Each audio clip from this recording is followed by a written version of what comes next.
Hey guys, I saw a post on Reddit that was really interesting. It was kind of fun to read, and I wanted to go through that with you guys. There was a lot of things that it brought up that made me want to, it inspired me to make a video about and talk about some of the thoughts that I had about this topic, which is especially relevant because it's concerning the squishiness of certain classes.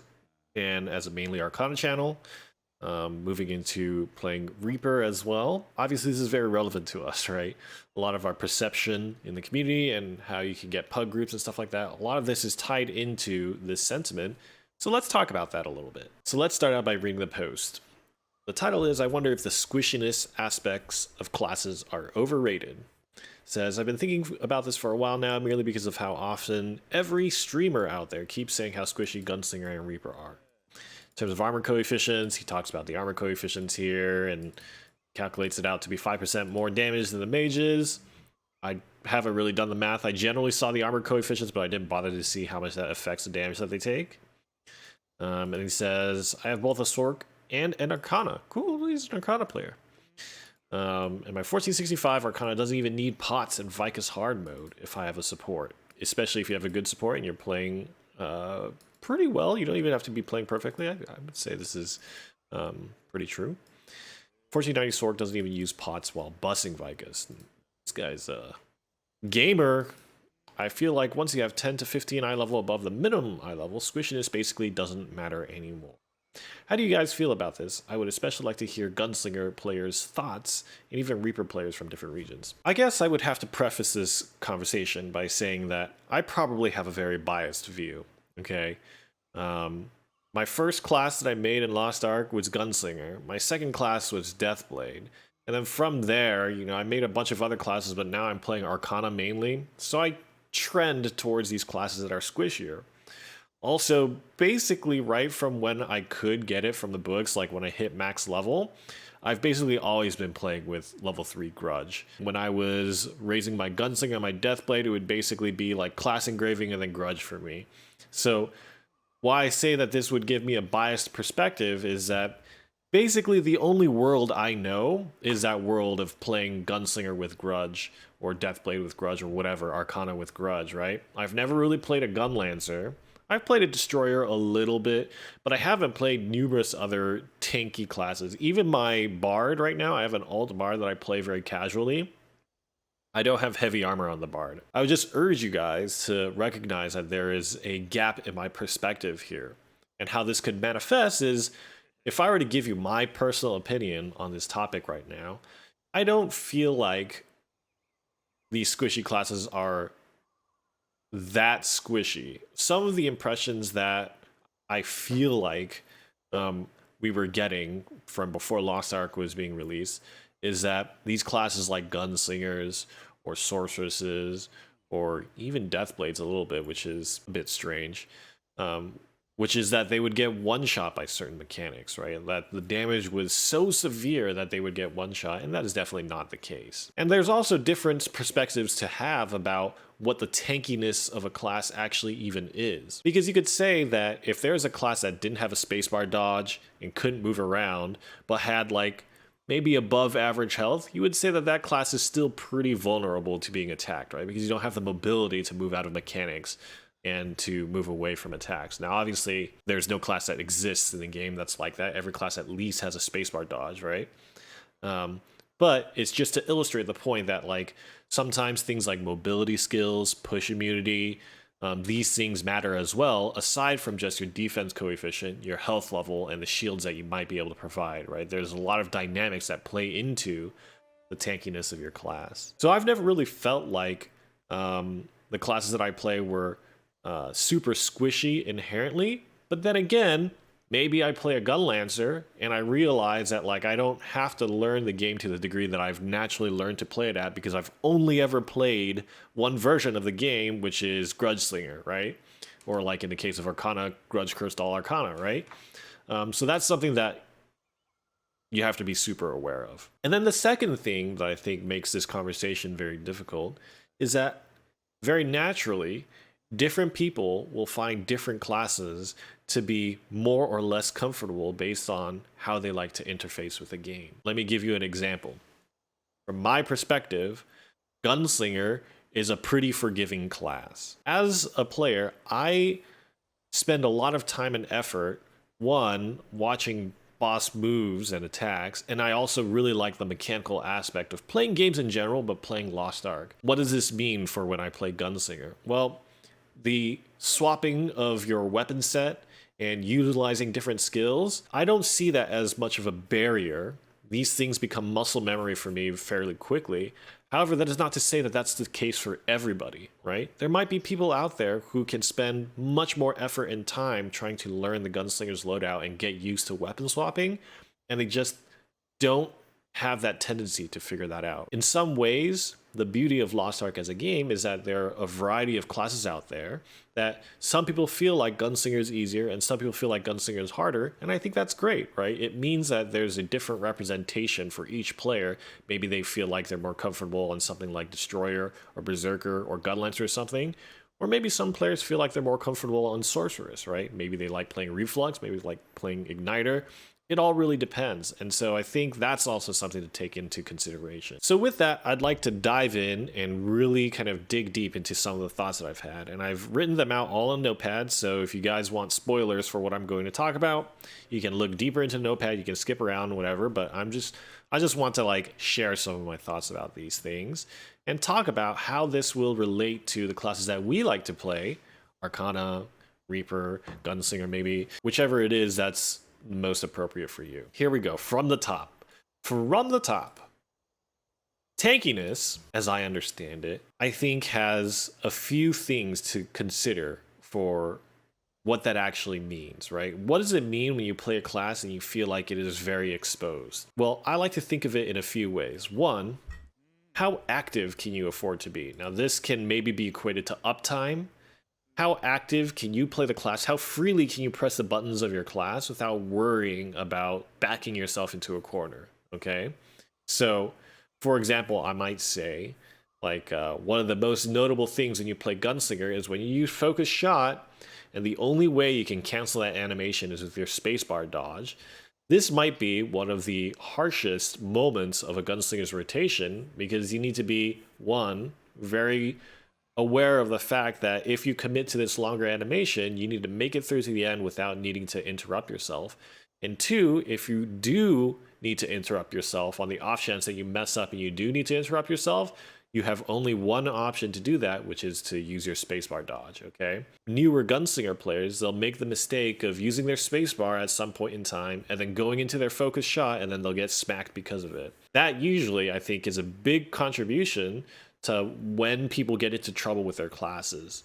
Because on the outset, the Gunslinger is a class where you want to be pressing all your buttons, right? You're an uptime class, you have lots of cooldowns, you want to be cycling these cooldowns all the time, you have a lot of range. It's very easy to play the Gunslinger class and be sucked into the trap of always pressing buttons, and then you're aggressively using your spacebar dodge, you're using your mobility skills to just kind of like you kind of autopilot and do all these things, and then you back yourself into a corner, and then you get hit. On top of the fact that you have a low defense coefficient, then you start to feel like it's very squishy. The second thing is your payoff.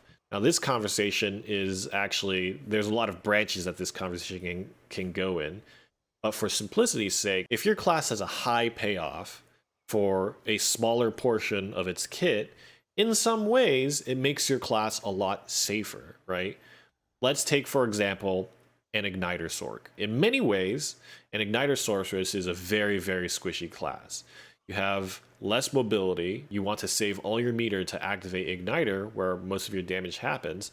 However, for most of the fight, you don't actually feel the need to commit to animations unless you're in the Igniter window. Now imagine a scenario where you're in a fight and you can build up your meter. It doesn't quite matter if you connect your skills 100%. Obviously, you want to build your meter up to a certain point.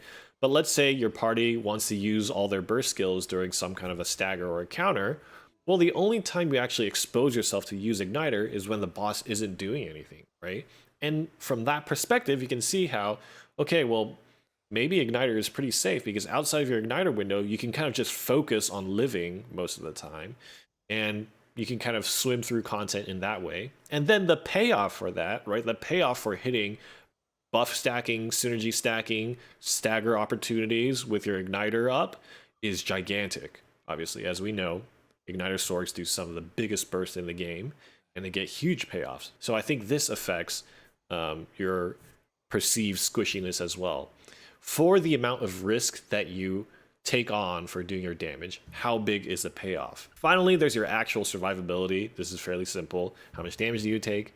How much health do you have? How much do you heal from your healing potions? Ultimately, I think the difficulty of this conversation has to do with the contribution that your class gives to the party. Let's give an example of an Arcana Empress player. Sometimes it can be very difficult to output damage as Empress Arcana because of the melee nature of your kit, because of the fact that you have to do stacking and then using your rune skills to do damage. Maybe you're a gunslinger, right?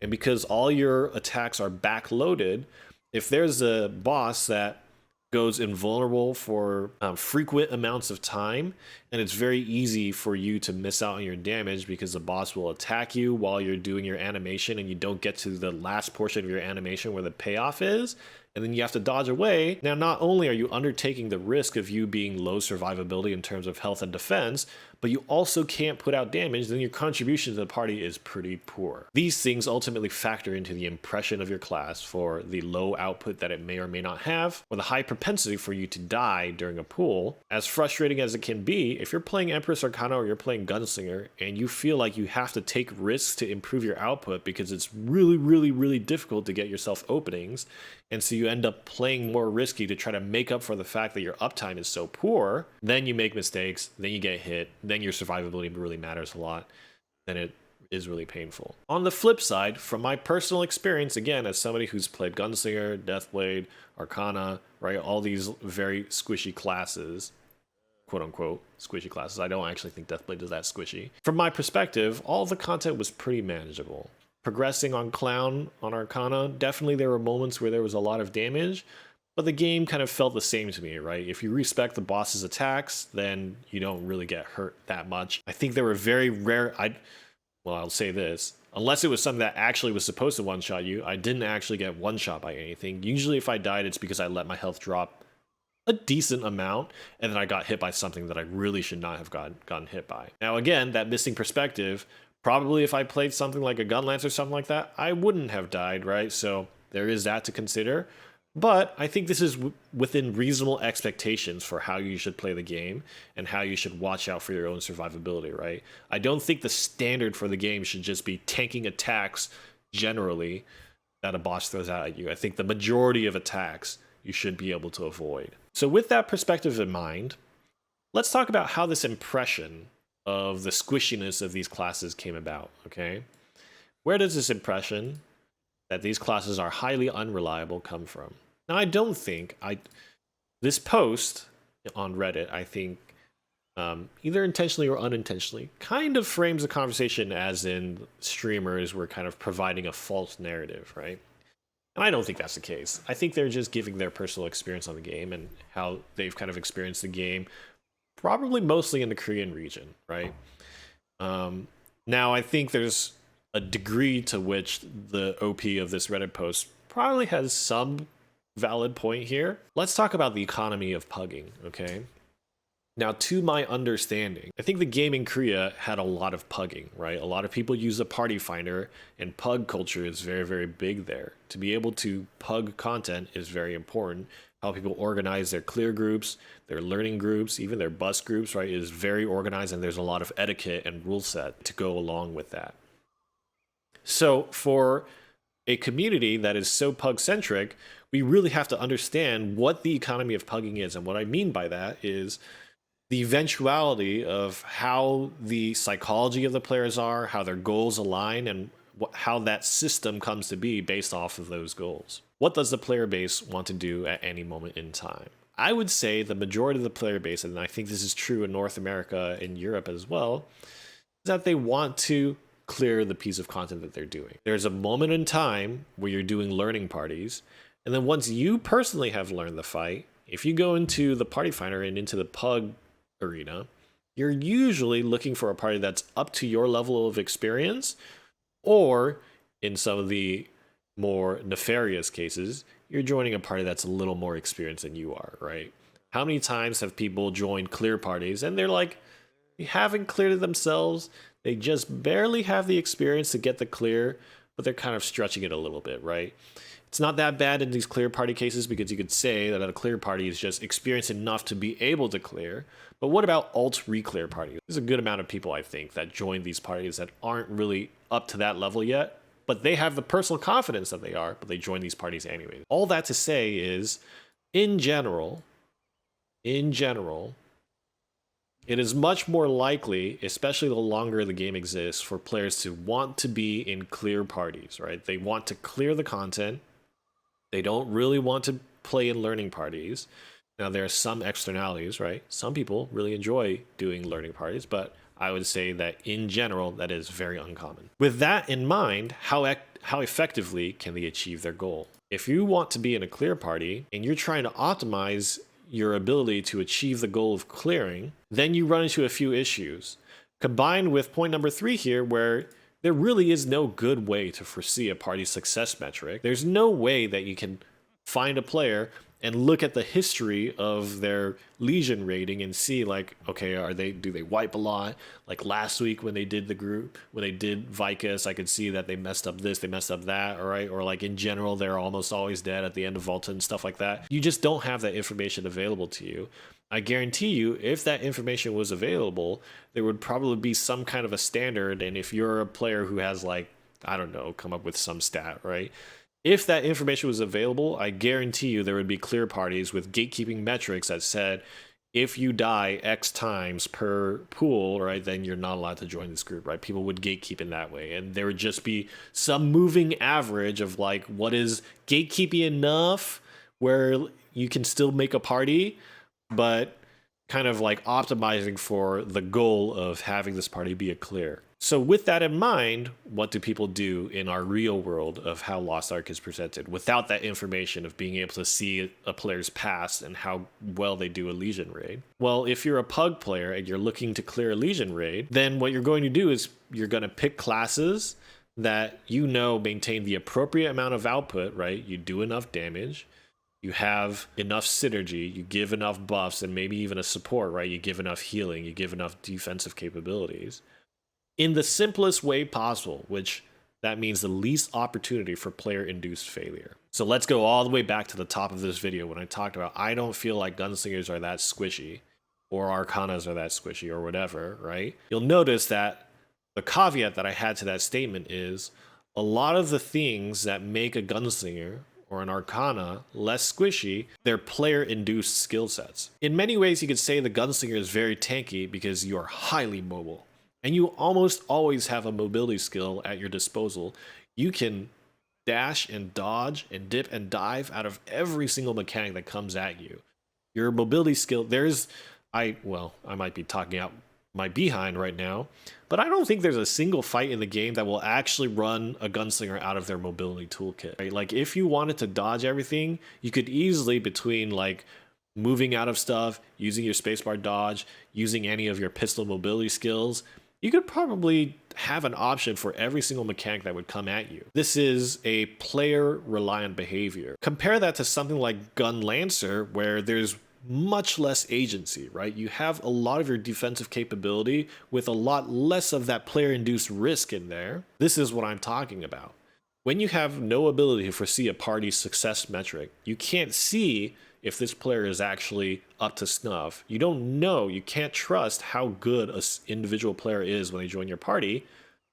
Well, then the next best thing you can do is reduce the opportunity for player-induced failure to happen and then build a party from that. So this means that risk-averse players will trend towards picking stable, tankier classes, and especially those that can be tanky and maintain a high damage output. One of the examples that people give is like, okay, well, take the tankiness of something like a Gunslinger and then maybe put them next to something like a Scrapper, and based off of like general understandings of the game, I would say most people would say that a Scrapper does huge amounts of damage, definitely not lower than a Gunslinger, right? The Scrapper does not do necessarily lower damage than a Gunslinger. And then I would think that most people would say that the Scrapper is probably a lot easier to survive off of its merits as the class alone without having to understand what the player skill really is. Or at least there's less opportunity for player-induced failure. Now, is this true?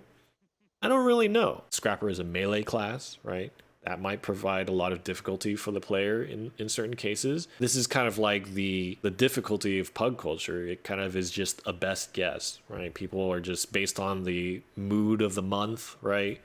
The flavor of the month. This is how people will kind of decide what their party is going to be, all for the goal. Remember, this isn't like inherently malicious, right? It's all for the goal for achieving what you had in mind, right? A clear party. I want a party that can clear. I don't really want to wipe a ton. I just want to have this piece of content done and move on. Here are some factors that players use to gauge risk, which helps understanding this gatekeeping thing. Now, as we all know, something like Clown, again, the famous Saint 1 video where they're clearing Clown with one engraving, right, on each of their party members. I think in general, the community understands that pieces of content can be cleared with much less than what would be the required gear level expectation of the communities, right? When you're reducing risk, what's one of the best ways to do that? Gear level. It's also something that is, it's also one small piece for you to do as best you can to foresee your party's success metric. If there's somebody who is 1500 plus and you bring them on a Vulcan run, it's much less likely that they will be one shot by any one mechanic unless they fall off the stage. And also, they'll do enough damage that the fight will progress really quickly and there's less opportunity for people to mess up. Obviously, this is a very general statement. In absence of any other metric, this is kind of the best the pug will have. Gear level. The second is what we mentioned about class tankiness. On top of gear level, if you're playing a class that has inherent tankiness that has nothing to do with like players' input, right? The more passive this tankiness can be, say a paladin with heavy armor, right? Or even a bard with heavy armor, supports with heavy armor, right? It's very likely that these classes will be alive by the end of the raid. And then I think the third thing is expected damage thresholds. Now imagine that you're doing something like Clown, and the ability for you to control the phases of Gate 3 Clown, to be able to burst a Clown from Mario 1 to Mario 2 to Showtime to Mario 3, maybe even skip Mario 4. This is actually something that matters a lot. I think despite the fact that sorceresses might be understood to be very squishy, the risk element to them is actually not that bad, right?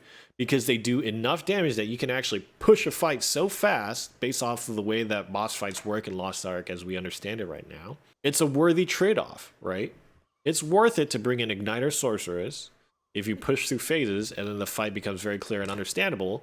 And maybe with some babysitting, right, you can make a party. Like I could see a party that might be a little bit weird on the synergy, but you have a gun lancer, you have a support or something, and you have a sorceress there, and you kind of get babysit, and you don't just get one shot, and then everybody just throws their buffs and their synergies down with dark grenades and stuff like that, and you burst the fight. I would imagine that to be a pretty smooth run, especially if everybody is kind of over geared and the Sork is doing ungodly amounts of damage. These are all factors that pugs will use to gauge the risk. So what does this mean for Arcana players, for Reaper players, for Gunslingers, for Deathblades, for Deadeyes, all that kind of stuff? Sometimes that risk calculation is kind of difficult to justify in the eyes of a pug, right? And so we are on the receiving end of some of this gatekeeping, which again, I want to highlight is not really malicious in the sense. It's just how the economy of pugging kind of lands us in this situation. So what do?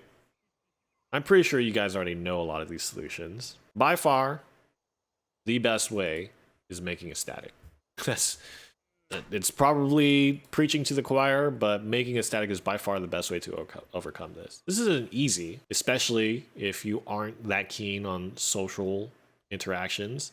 And also just like reaching out to strangers is not something that's like particularly easy, but technically you're playing an MMO, right? The social aspect is something that people actually enjoy from MMOs, so theoretically this should be par for the course for an MMO. That's not to say that that's easy. To avoid the pug economy, make a static. And then the second way, this is probably the most controllable, is to just overgear the content.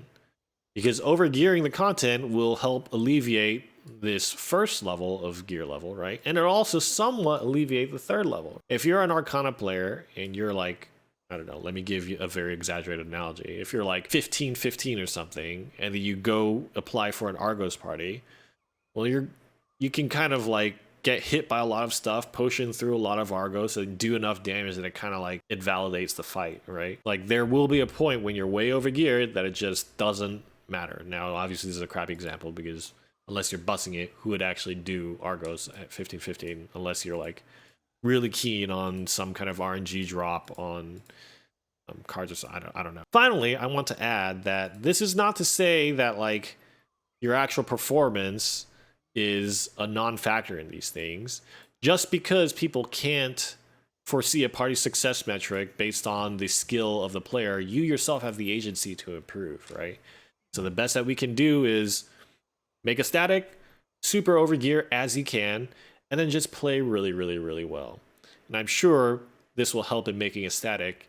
If you're really good, if you're playing really well, and you're also friendly and you're fun to play with, then making a static will be much easier for you. So this is how the situation plays out. What are your guys' experience with playing the Arcana class? What about if you're a Gunslinger, or you're a Deathblade, or you're a Reaper, or a Deadeye, or any of these classes that may have been perceived to be squishy? Let me know in the comments how your experience has been, and I'd love to hear what your opinion is about the squishiness of these classes, and the risk reward of these classes too. I look forward to playing Arcana more in content to come. Belshazzar is coming out, so it'll be fun to progress that. And maybe we're going to get our butts kicked in Belshazzar playing Arcana. But we'll see. Reaper is coming along too, and I'm probably going to have the Reaper alongside my Arcana when that happens. So I'm looking forward to that experience. Obviously, as these new pieces of content come out, my opinion might actually shift on a lot of these things that we talked about today. But it's fun to have that conversation. So hopefully you guys enjoyed too. Let me know what you think. I'll see you guys on the next video.